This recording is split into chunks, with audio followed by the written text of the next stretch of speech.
उपमुख्यमंत्री देवेंद्र फडणवीस व प्रदेशाध्यक्ष चंद्रशेखर बावनकुळे यांच्या उपस्थितीत महायुतीचे उमेदवार हिना गावित दाखल करणार उमेदवारी अर्ज. नंदुरबार लोकसभा मतदारसंघातील महायुतीचे उमेदवार खासदार डॉक्टर हिना गावित या एप्रिल 22 रोजी आपला उमेदवारी अर्ज दाखल करणार आहेत.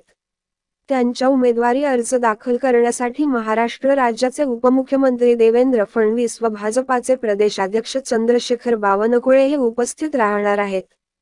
डॉक्टर हिना गावित यांच्या उमेदवारी अर्ज दाखल करण्याच्या वेळी शक्तीप्रदर्शन करत शहरातून भव्य रॅली काढण्यात येणार आहे.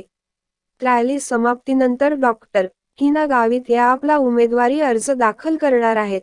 यावेळी भाजपासहित महायुतीतील शिवसेना शिंदे गट, राष्ट्रवादी काँग्रेस पार्टी अजित पवार गट, RPI आठवले गट यासह महायुतीतील घटक पक्षातील सर्व प्रमुख नेते उपस्थित राहणार आहे, अशी माहिती राज्याचे आदिवासी विकास मंत्री डॉक्टर विजयकुमार गावित यांनी. पोलीस वार्ता प्रतिनिधी आजिम हाशमी, नंदुरबार.